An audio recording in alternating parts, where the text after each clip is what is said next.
कलिंग युद्ध का वर्णन अशोक के 13वें शिलालेख में किया गया है। 13वें शिलालेख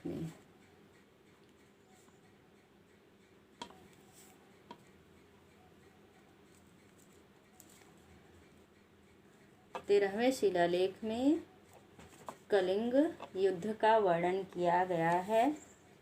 इस युद्ध में लगभग 1 लाख व्यक्ति मारे गए, 1 लाख के लगभग बंदी बनाए गए और इतनी ही संख्या में लोग घायल हुए और अशोक की विजय हुई तथा कलिंग को मगध साम्राज्य का अंग बना लिया गया।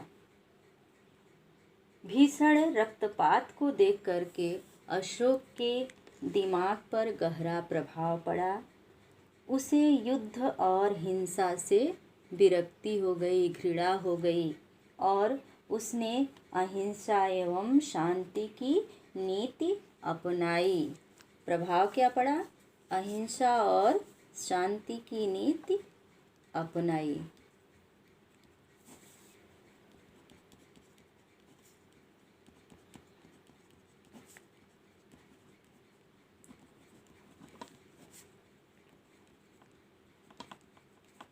और दूसरा प्रभाव, भेरी घोष के स्थान पर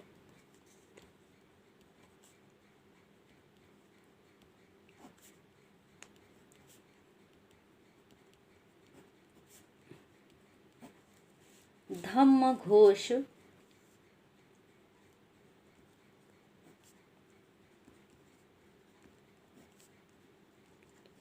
की नीति अपनाई।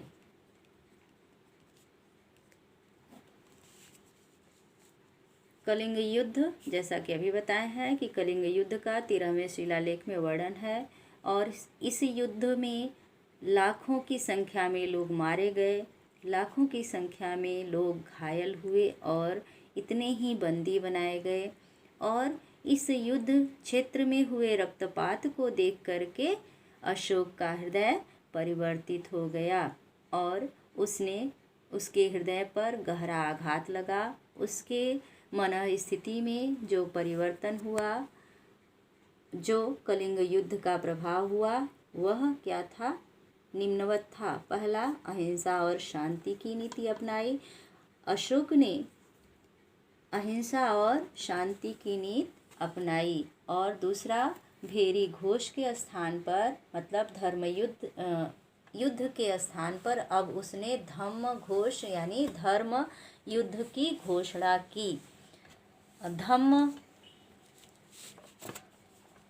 शब्द जो है वह संस्कृत भाषा के धर्म का प्राकृत रूपांतर है। धम्म शब्द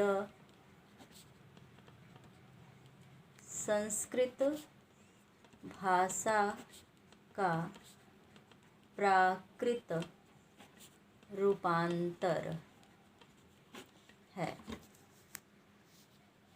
अर्थात ये प्राकृत भाषा में धर्म को ही क्या बोलते हैं? धम्म।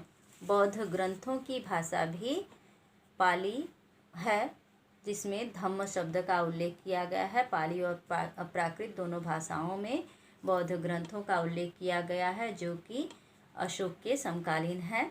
और अशोक का भी व्यक्तिगत धर्म जो था वह बौद्ध धर्म था। तो अभी हम कलिंग युद्ध के प्रभाव का वर्णन कर रहे थे।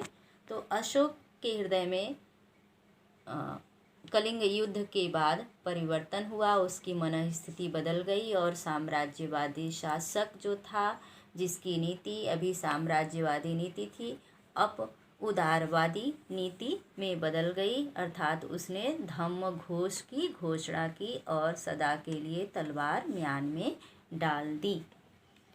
और इस युद्ध का वर्णन हम इस चित्र द्वारा कर रहे हैं।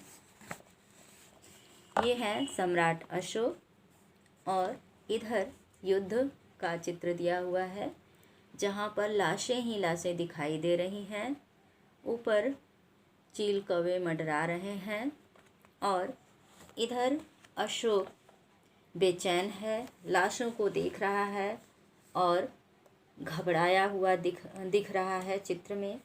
नीचे उसका मन अशांत है, वह बेचैन है और एक बुद्ध भिक्षु को बुलाया हुआ है, बौद्ध भिक्षु जो है उसको बुलाया हुआ है। इस भिक्षु का नाम उपगुप्त था।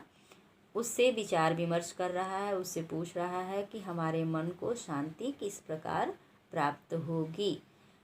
अर्थात इस पूरे चित्र को देखने पर यह स्पष्ट हो जाता है कि कलिंग युद्ध बहुत ही भयंकर युद्ध हुआ था, जो अशोक जैसे साम्राज्यवादी राजा के हृदय को परिवर्तित कर दिया। यहाँ पर केवल महिलाएं और बिलखती हुई महिलाएं और बच्चे ही दिखाई पड़ रहे थे।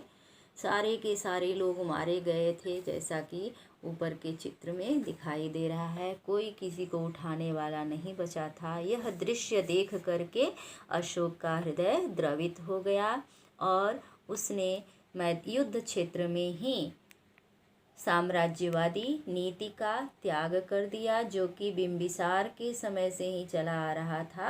अब साम्राज्यवादी नीति का अंत हो गया, उसके स्थान पर धम्म नीति का पालन शुरू कर दिया अशोक ने और तलवार सदा के लिए म्यान में डाल दी तथा बुद्ध गुप्त नामक भिक्षु से बौद्ध धर्म की दीक्षा ले ली। अब अगले वीडियो में हम अशोक के धम्म पर प्रकाश डालेंगे।